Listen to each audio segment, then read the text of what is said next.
Welcome to the Hillsdale Online Courses Podcast. I'm Kyle. And I'm Juan, and we're back with our podcast on the Second World Wars. And today we are looking at Lecture 5, which is titled Fire. So much of history involves applying lessons from the past. And I think the greatest lesson of World War I, Juan, is the lesson of trench warfare, right? These massive armies stuck in one place, firing missiles at each other, and occasionally trying to move and gain a few yards of space, right, to no avail. What's the great counter to this kind of warfare? It's the tank. And what World War II becomes is a race to develop the best kind of tank. And that's what Dr. Hanson covers in this lecture. I think one of the fascinating things about this lecture for me is it turns out that becomes a more complicated question than one would think. You have to answer a bunch of things. What should you prioritize?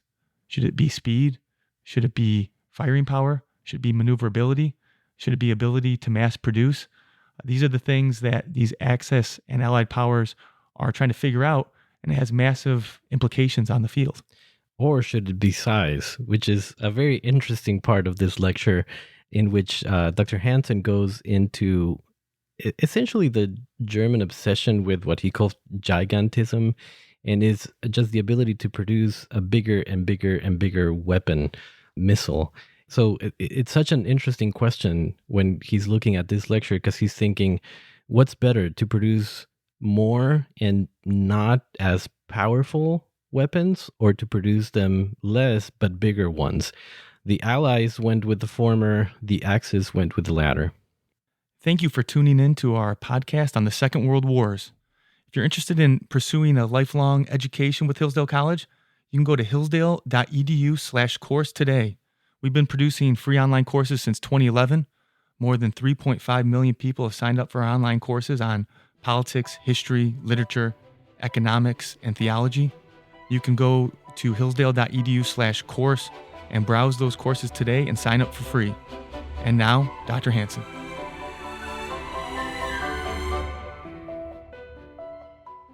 One element we haven't talked about in relation to ground operations and the use of armies in World War II are fiery weapons. That's an archaic term for big guns, artillery, howitzers, mortars, and especially guns that are put on chassis that move, that is, wheeled vehicles or tracked vehicles, tanks, what the Germans call panzers.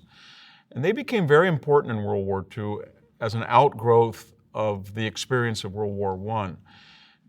Once trench warfare ossified conflict on the Western Front in World War I, there was a desperate need to break up that slog, that quagmire. Part of the solution was in air power, but the British had discovered at Cambrai that if they made a vehicle with an internal combustion engine and they armored the size and put a machine gun or a small cannon on it, then in theory you couldn't stop it. It would run over men and their bullets would bounce off.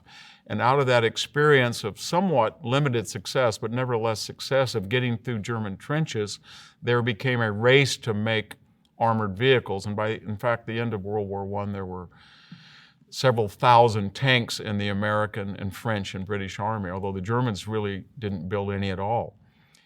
During the period between World War I and World War II, the idea of tanks as sort of the mother of all weapons on the battlefield took hold. And it was analogous to prophets of air power, prophets of strategic bombing, just as people like Billy Mitchell and Duet in Italy had said, the bomber will change warfare. There were people in Britain, Liddell Hart, General Fuller, people in Germany, Hans Guderian, who said, no, what will change warfare is an armored vehicle that's reliable on the ground, and it will plunge through enemy lines and adjudicate all ground fighting. It was kind of analogous to the idea of the primacy of the battleship. Unleash a battleship, once it destroys its counterparts, it gets in like a wolf among sheep in a convoy, and there's nothing around that can stop it. It'll just blow apart ships that are transporting needed materiel. And the same thing would be true on the battlefield. Once you have a tank force, it bursts through the enemy's formations. How can you stop it? And it will just go on ad infinitum and take territory and win the war outright. This was very influential when World War II started. Nobody quite knew what a tank should be, though. So if you looked at tanks and the relative militaries, they were quite different. Should a tank have one cannon or two? Should it be like the Char B tank in France or the American Lee and Grant that had two cannon? Should it have a 30 caliber machine gun or a 50 caliber machine gun or maybe 3 machine guns in addition to the cannon? Should it have narrow tracks and sort of go faster, or wide tracks and it would be more stable? Should it have sloped armor that would make it a little bit more uncomfortable inside the tank but provide greater protection, or straight sides? How big should the turret be? Should it have 2 men, 3 men that can help load? Should it have a radio? Should it have a diesel engine, which would provide more reliability? And diesel fuel, although you get fewer gallons per barrel of oil, is a little bit cheaper as a first stage of refinement, and it has better mileage than a gasoline engine, and it's not as likely to ignite when the tank is hit. Or should have gasoline that is, you get more gallons of gas per barrel of oil, but more importantly, gas is easier to start in the winter, in winter operations. So there's this great conundrum that nobody quite knew what a tank should look like, even what it should be. How big should the gun be? 37 millimeters, 50 millimeters, 75 millimeters? Those challenges were, by 1945, as we saw with airplanes and ground soldiers, they reached another consensus. So as the war got into sophisticated armor operations, especially on the eastern and western fronts, by 1944 there was I guess we could use the term tank. There was a standard vision that all sides shared about what it would be the most successful tank. It should be somewhere between 25 and 30 tons. Anything bigger than 30, it was hard to transport, it was hard to cross bridges with it. Anything less, and it was too vulnerable. It could be easily destroyed by artillery or air power or other tanks. It should have tracks that are wider so it could prevent slippage. It should have a low profile. It shouldn't be like a Sherman tank that stuck up too high and made an easy target. It should have a gun that was at least 75 millimeters and preferably 76 or even 88 or 90 millimeters. And although the Germans never really built a diesel-fueled tank, the Americans only did a few Sherman models that were diesel-fueled, and the British didn't use diesel at all. The Russians, with their T-34 tank, had discovered that diesel was the ideal fuel because of problems of igniting that gas offered. And their diesel aluminum engines were very, very efficient. They were reliable. So at the end of the war, the idea was you want a 30-ton tank with 76 millimeters and above. It should be diesel-powered, etc. But it took thousands of tank crews to be killed and wounded to find out what was the preferable tank. A couple of other things changed as well in World War II in relation to armored tactics. When the war began, people said, wow, when the German army went into Poland or when it went into Western Europe, you really couldn't stop it. And tanks are the future because they don't travel at 3 miles per hour as a foot soldier, but they go at speeds of 25 and 30 miles. So they race behind the enemies, and then almost like Australian cattle dogs, they nip at the heels of the herd. They get behind and they press it back toward the advancing infantry. It sounded wonderful in theory, and in fact, blitzkrieg worked pretty well. Again, one of our themes in all of these lectures is it works pretty well when you're attacking the Poles near the German border, or the French near the German border, or the Dutch or the Danes, or even the Yugoslavs and Greeks. But does blitzkrieg, that is armored tactics, do they work in Colorado? Do they work in California? Can you get a tank all the way over to the United States? Can you get one to Birmingham or Liverpool? Can you get a tank over the Ural Mountains? And the answer was no. So blitzkrieg was a ground operational doctrine of close air support and armor that works pretty well when you have good roads, pretty good weather, and you're close to your base of operations. However, the Germans discovered after June of 1941 that when they got into the Soviet Union, the weather was unreliable, the rails were of a different caliber than their own. It was very difficult to transport oil and lubricants, food, logistical support, ammunition to their tank crews. And most importantly, they met a different type of tank. And it was not a Dutch tank, it was not a Polish tank, it was the T-34 Russian tank that they had heard rumors about, but they discounted them because after all, I mean, when you think of technology in World War II, you think of German supremacy in technology and pharmaceuticals or mechanical engineering or aeronautics or munitions or ballistics. You don't think that Russia could ever produce a tank that would be comparable to the German tank. But the problem was that Germany's victories between 1939 and 41 came so fast and furiously that they suffered from a victory disease. In other words, they felt that because we can beat the Poles or the French so quickly with our armored units, they will do the same in the Soviet Union. But they discovered very quickly that they had won in Western Europe not because their tanks were great or even good, but because the enemy had less sophisticated forces. Although they had countered the Char B French tank that had a 75 millimeter gun, it was more heavily armed and protected than German tanks, had done very well against German tanks. They said, you know what, this is a fellow Western European power, it's an anomaly. And more importantly, they had argued, it's not really the quality of tank, it's the quality of crew who operates the tank, it's the quality of crews that bring up the gasoline, it's the quality of crews that have follow orders. If the gun is not quite as big, but a German can load it and fire it more accurately. So there was a belief that German superior manpower and training and personnel would overcome any of the unknown obstacles or challenges they met in Russia. At this point, it might be good just to very quickly examine tanks and the various belligerents and see how each country evolved armored tactics. We don't really need to spend much time with the Italians or the Japanese because, in a word, they didn't build very many tanks, and the tanks they built were not very good, and they really didn't need them given the landscapes and the enemies they faced, at least on the islands against the Americans and in Burma against the British and then in China.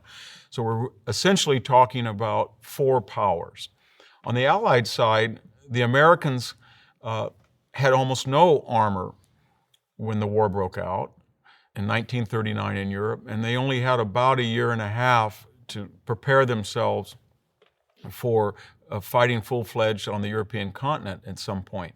And so that was a drawback. Their advantage was they had invented mass assembly lines. Ford Motor Company, Chevrolet, everybody knew that the world's greatest production of wheeled vehicles was centered in the United States. But they didn't have much experience. They didn't really follow the war from 39 through 40 through 41 carefully enough. Their neighbors had been friends, so they never really thought they were going to have to fight in Canada or Mexico, and they understood that whatever vehicle or artillery piece or military asset they had, they would have to transfer at great distances. And so they really didn't focus on armored tactics.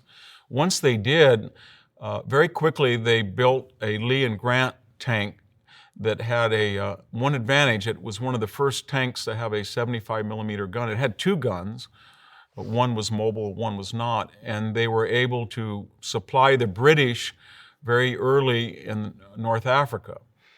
And then they decided they were going to get a group of experts and build the perfect tank. And so they started to examine very seriously what the experience of the Germans had been in Western and Eastern Europe and what the British had told them about that. And they came up with what they called the Sherman tank. It would be Chrysler engine, it would be about 30 tons, it would have tracks, a high profile, it would have a short barrel 75 millimeter gun, and it would provide armored superiority. And immediately they began sending them in 42 to the British, and they did very well against German Mark I, Mark II, and Mark III tanks. And this gave the Americans this idea that we finally hit upon a great idea. We did it kind of early, and the Sherman tank was superior to the Germans in North Africa. Therefore, in Italy and in Europe to come, it'll be the best tank in the world. Unfortunately, they didn't realize that when they built the Sherman, Armored technology, doctrine, and practice was in the midst of a revolution that had been sparked by the German experience on the Eastern Front. In other words, the 75 millimeter gun was obsolete. You needed a high-powered 76 millimeter gun with a long barrel. You needed much heavier armor, much thicker armor than the Sherman had. You needed a low profile. You needed wider tracks. So the Americans had convinced themselves they would not need another tank. They built 50,000 Shermans, more than all German and Japanese and Italian tanks put together, and they decided that that solved the problem. They got into Italy, they got into North Africa, and they discovered very quickly they did not solve the problem in the sense that they came up against the Panther and the Tiger and the King Tiger tank that in a tank duel would blow up a Sherman very easily. It had longer ranges, better armor. The Sherman 75 millimeter shell would bounce off a late model German tank.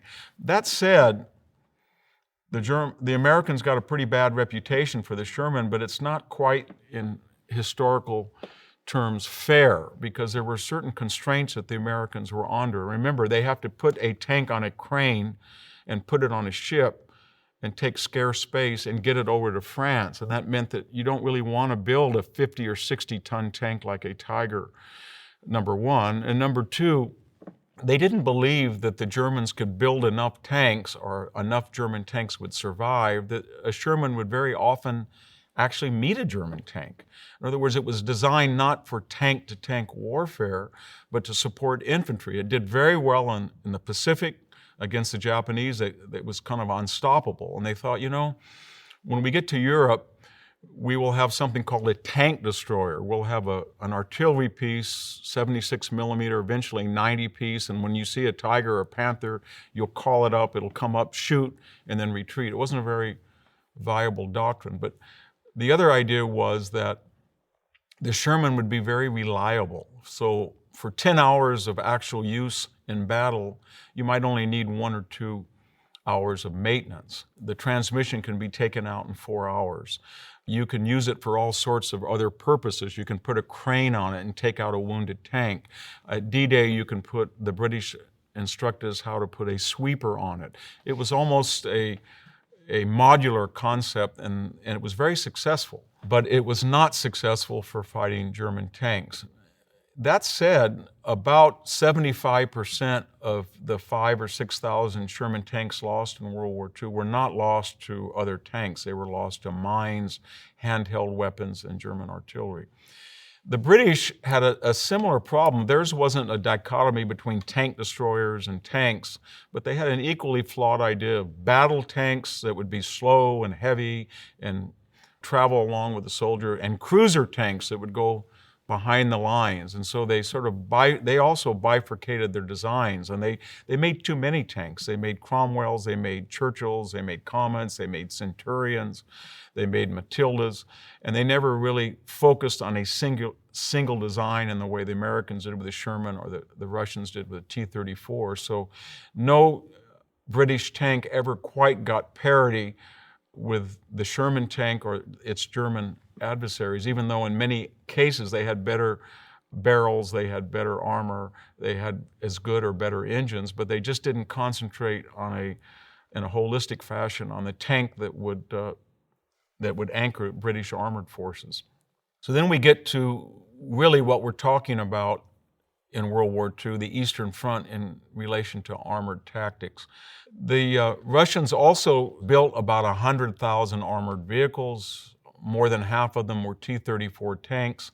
The Germans built about 30,000. The majority of them were something called the Mark IV tank.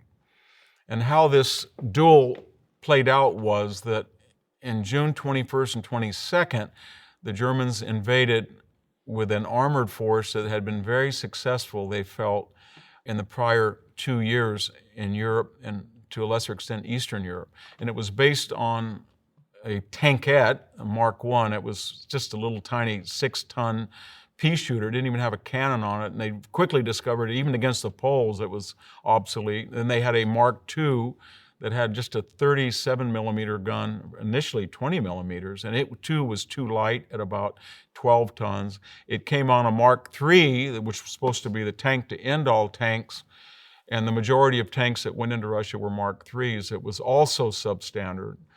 And then they decided we have to get a tank that solves all our problems, so we'll build a Mark IV, and we'll put a 50 millimeter gun. And then they get into Russia and they find out that of all people, the Russians have already produced 2,500 T-34, and they have the ability to produce another 10,000 a year. And this T-34 tank has a 76 millimeter gun that will go right through a Mark IV, Mark III, Mark II, Mark I, and the Mark I, II, III, IV. All of that armament can't go through a T-34, and they have a diesel engine, and it's more reliable. The tank, the treads are wider, the sloped armor, they have every advantage, and they're Russians of all people.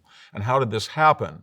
And General Guderian had warned Hitler that they had the ability to make 17 or 20,000 of these tanks. He had no idea they'd make far more than that at the end of the war.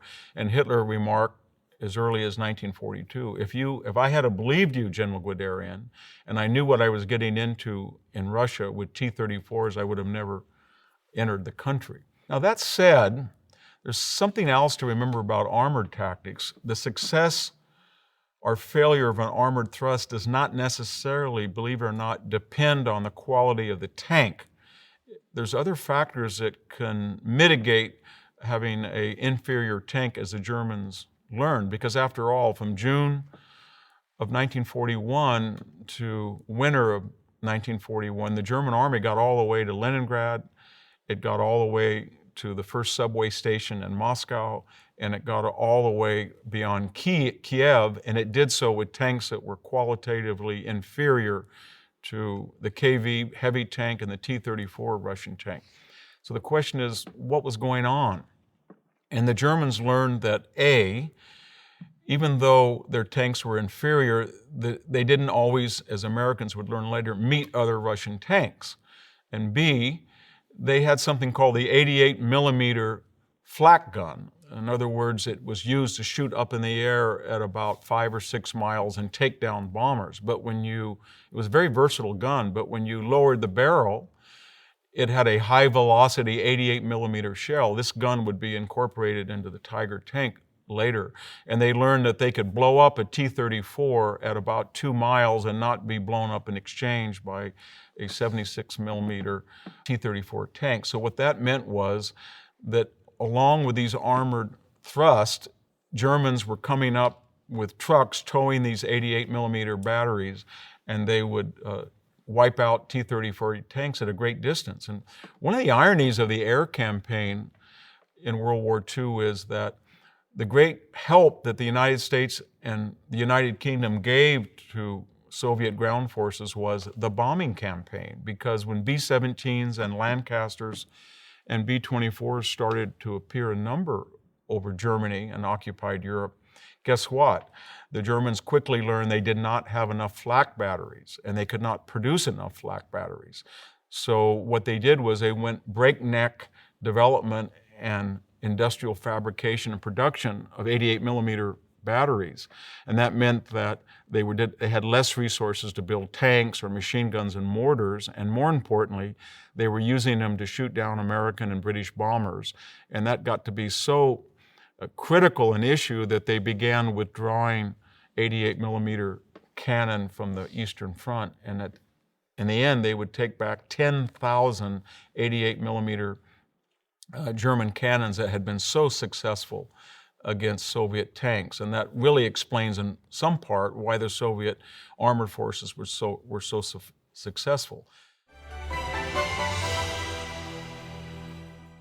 It's no secret that Americans are more divided than ever. And it's not just over what policies will improve our great country. No, it's over whether America is great at all, whether America deserves our love. That's why Imprimis is so important. Imprimis looks at the issues of the day from a constitutional perspective, reminding citizens always of our great heritage of liberty. For more than 50 years, Imprimis has featured speeches from the smartest conservative thinkers and writers at Hillsdale events. These days, Hillsdale publishes people like Molly Hemingway, Andy Puzder, Harmeet Dillon, and Chris Rufo. Over 6.4 million American households and businesses receive Imprimis absolutely free. And I urge you to sign up for it today at no charge. To get your free lifetime subscription, go to hillsdale.edu/lifetime right now. Or text the word Imprimis to 71844 and we'll send you a link to sign up for your free lifetime subscription.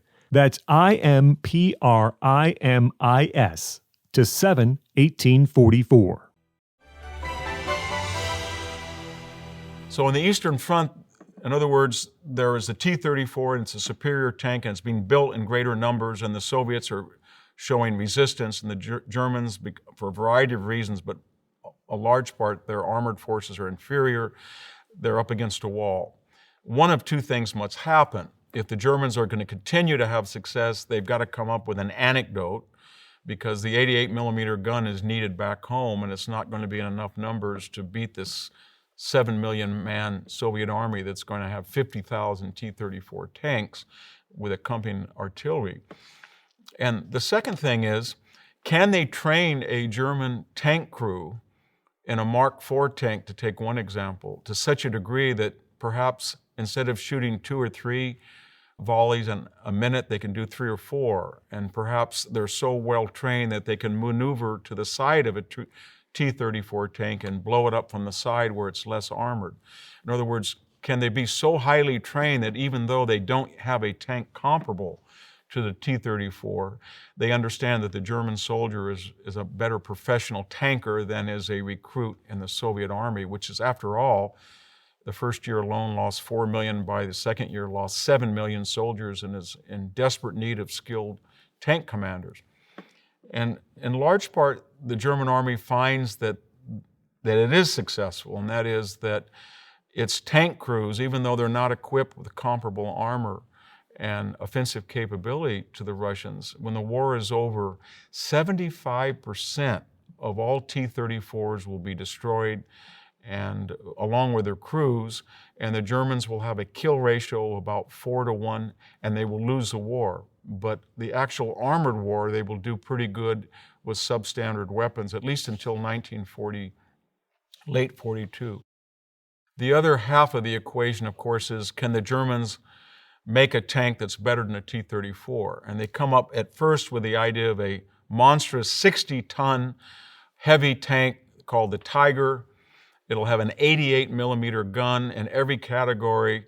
It seems better than the T-34. It can blow up a T-34 before the T-34 can bring a Tiger within range. It has greater armor. But the problem, of course, is it weighs almost twice as much as a T-34.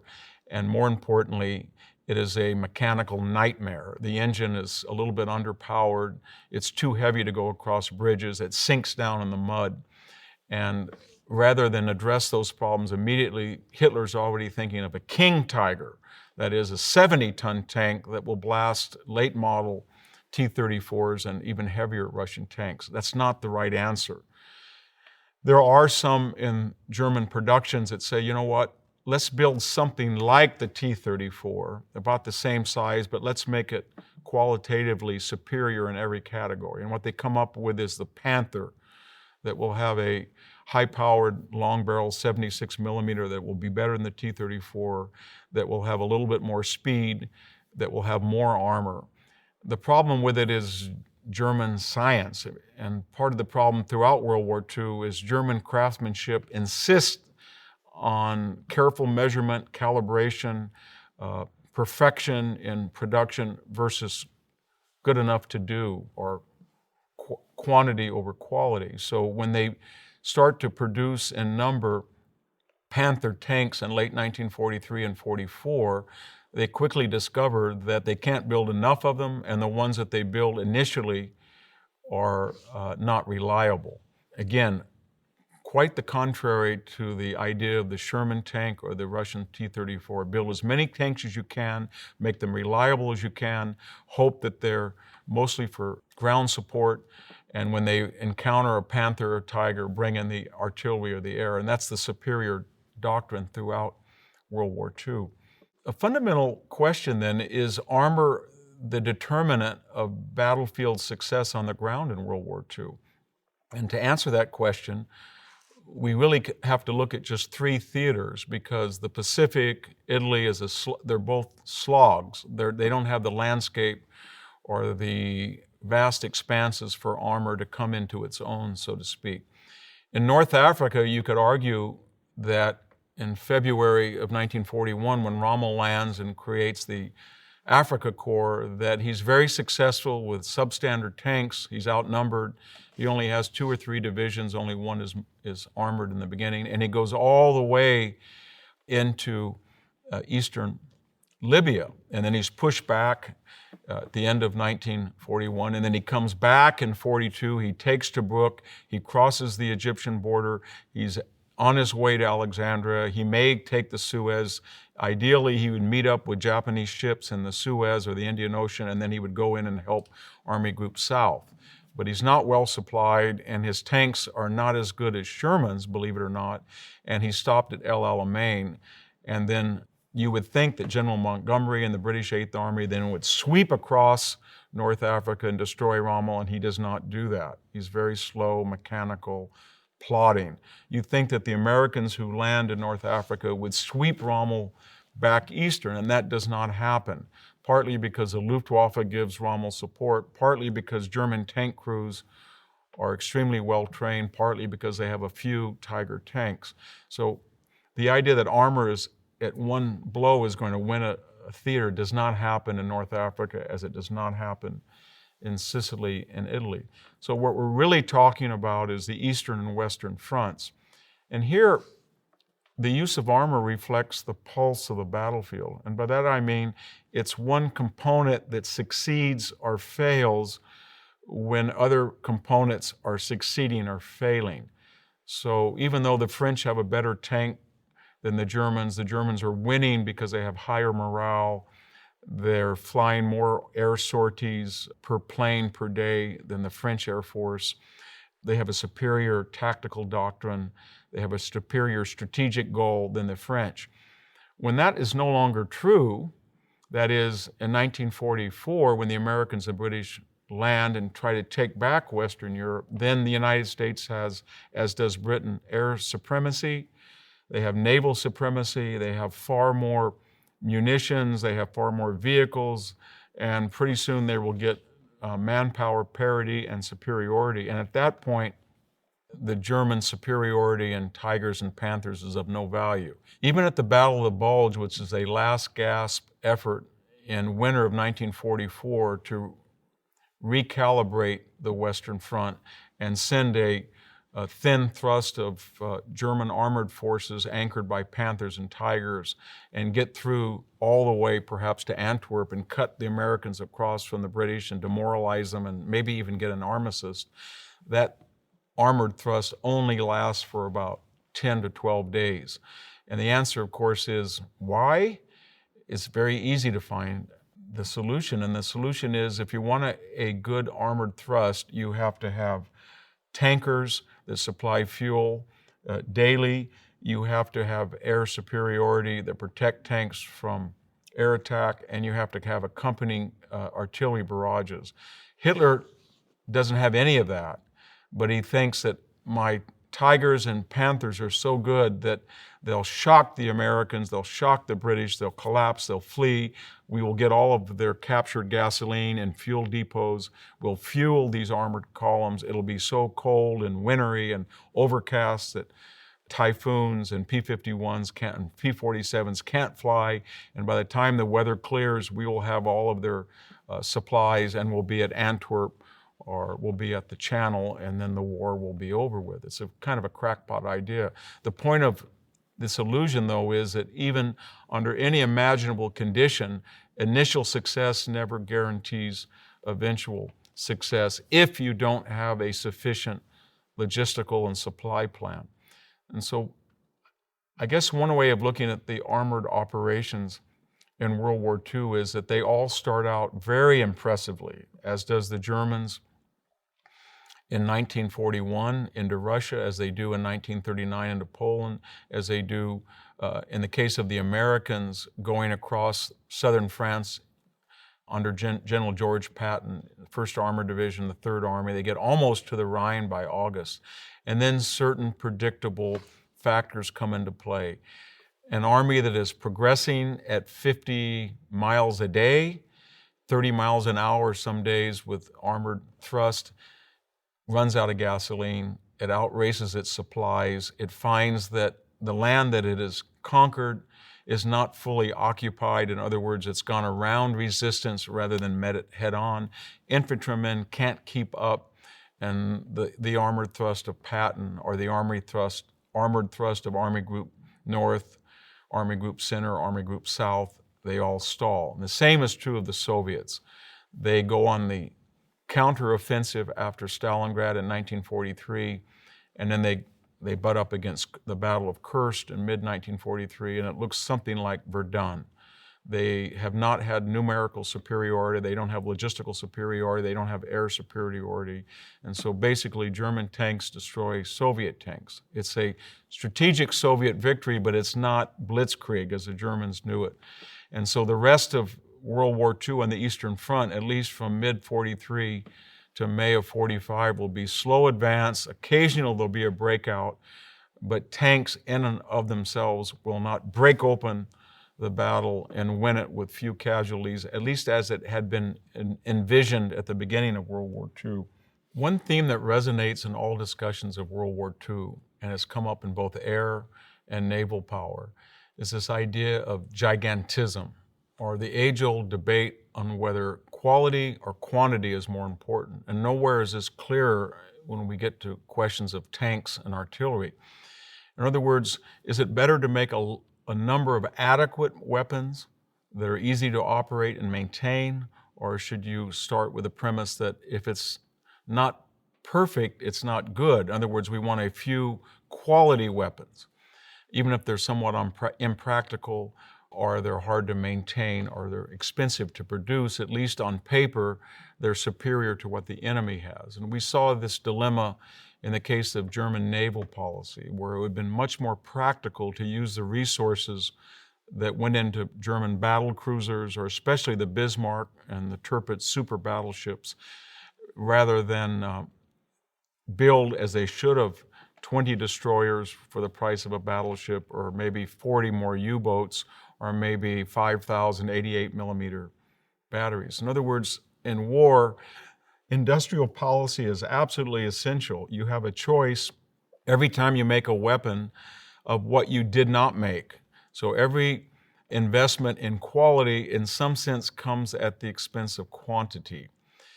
And we see it again with Japan, that built the super battleships, the Musashi and the Yamato. They would have been much better off to build more submarines and destroyers that were far more practical and useful to sailors on the ocean. In the terms of tanks, had the Germans not built 1,600 Tigers or 600 King Tigers, or not have wasted so much money on this Mouse program, a crazy idea of building a 200-ton super tank, then they might have built another 5,000 Mark IV tanks that, with their latest improvement and updating, were almost comparable to the T-34 at the end of the war. Same is true with the V-1 and V-2 programs, as we saw. If they hadn't have invested in the V-2 rocket program and used those resources to either build 4-engine bombers or more V-1 cruise missiles, they would have been far better off against the enemy. They would have inflicted far more damage. But there's some kind of innate human desire to make something big and perfect, even if it's not practical. In terms of artillery pieces, this same dichotomy warred within German planning discussions. They came up with this 88 millimeter flak gun that turned out, when the trajectory was lowered, it turned out to be the best anti-tank gun. It was very easy to use. It was very accurate. It was very easy to transport. It was very easy to make. And it was absolutely lethal to every Allied tank that came in contact with it. But the problem was, as we said earlier, if they're needed to protect German cities, from Allied bombers, then they're not blowing up Soviet tanks. So the question is, why not build more of them? And one of the answers why you didn't build more of them was Hitler had this fixation with gigantism, and this manifested itself out with things like Gustav, not 88 millimeters, not 100 millimeters, not 200 millimeters, not 400 millimeters, not 700 millimeters, 800 millimeters, largest gun made in World War II. 7,500 Germans, soldiers were needed just to transport it to the Eastern Front, reassemble it, and then maybe you could shoot one projectile per minute, but not more than 200 or 300 when the barrels started to wear out.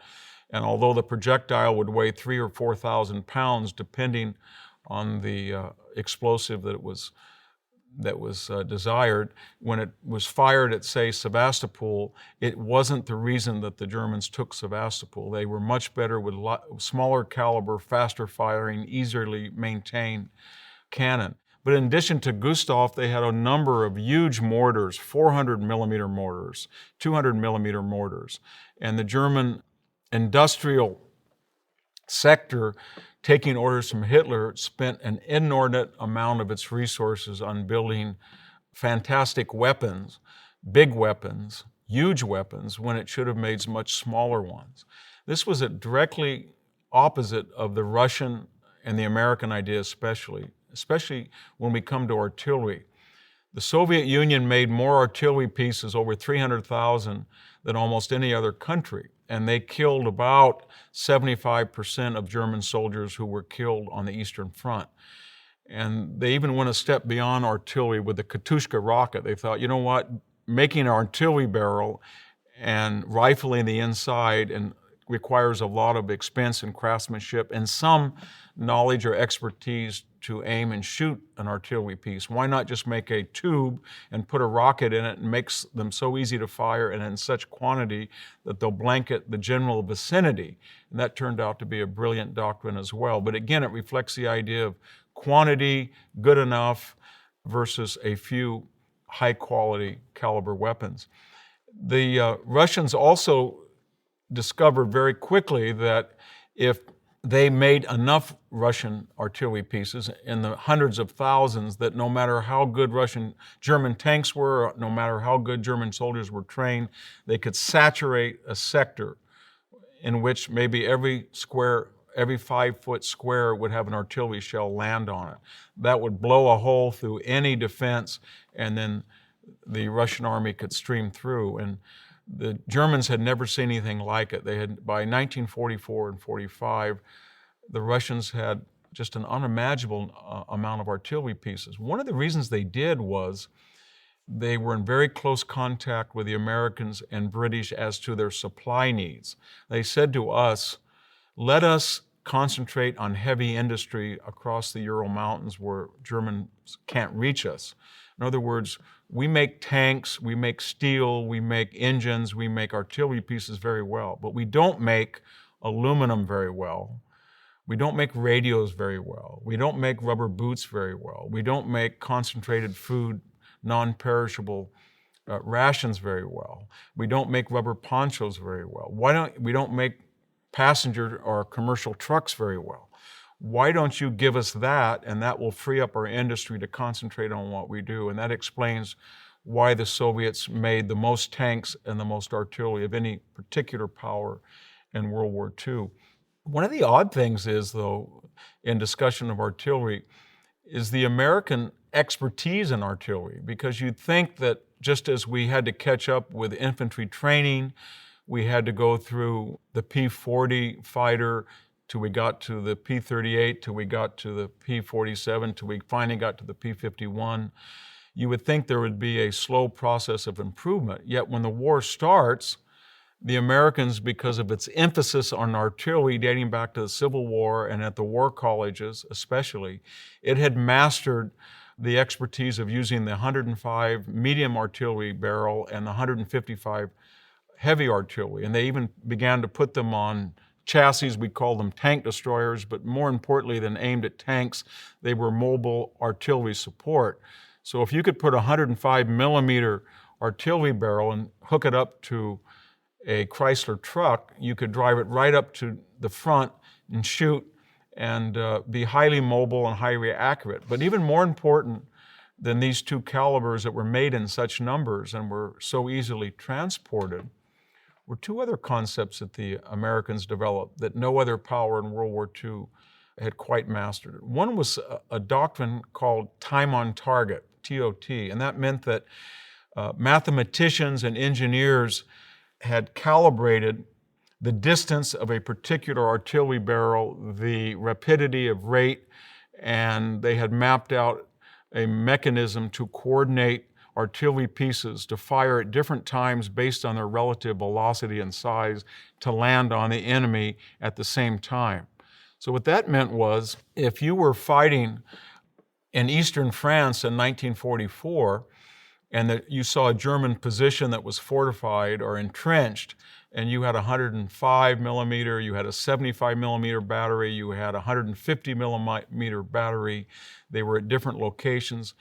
There was a mathematical formula that could be almost instantaneously adopted by these battery crews that they would fire at particular times and at particular rates. So even though the calibers were so different and the distances were not the same, that the barrage would come down at the same place at the same time with devastating results. There was another breakthrough that the Americans used to their advantage, and that was called the proximity fuse.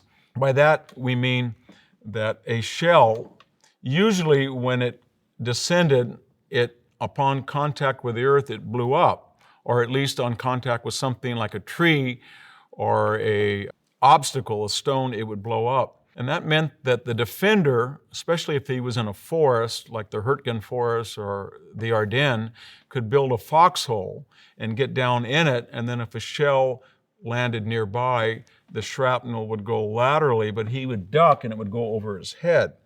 And all armies struggle with this dilemma, and that is that they couldn't quite believe that they had spent so many shells, and yet so much fireworks and pyrotechnics, and yet when they advanced, they found that the enemy climbed out of their fortifications or their foxholes and was pretty much intact.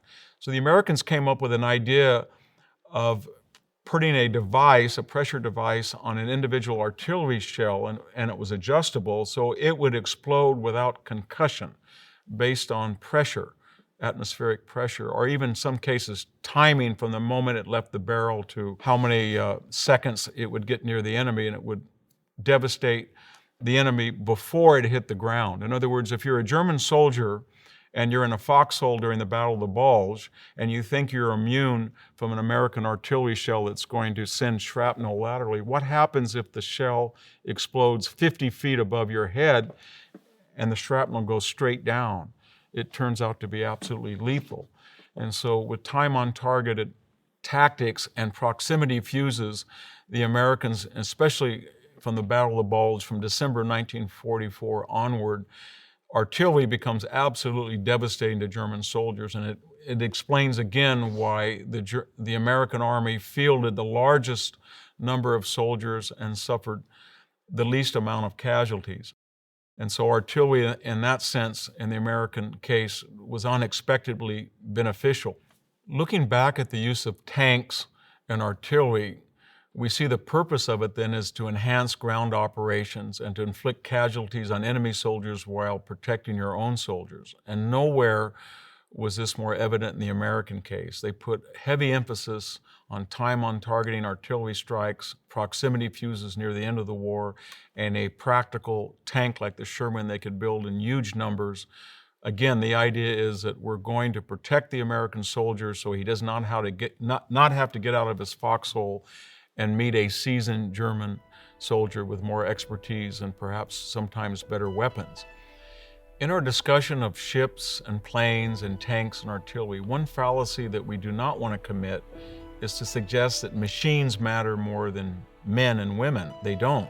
In the end, it's not machines, but people who win or lose a war, and so it's people in our next lecture that we're going to discuss in terms of the Supreme Command, the warlords, and the people on the home front that produce war material.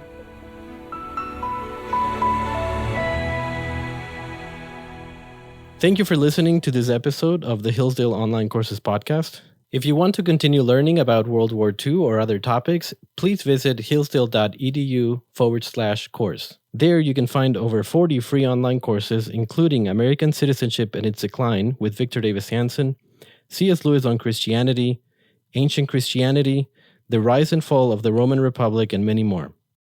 The courses include additional readings, study guides, fully produced videos, and you can chat with your fellow students on a dedicated forum. Upon completing a course, you will also get a certificate. All our courses are free because we believe that a virtuous citizen is the best defense for liberty. So pursue the education necessary for freedom and happiness at hillsdale.edu/course today. That's hillsdale.edu/course. Thanks for listening.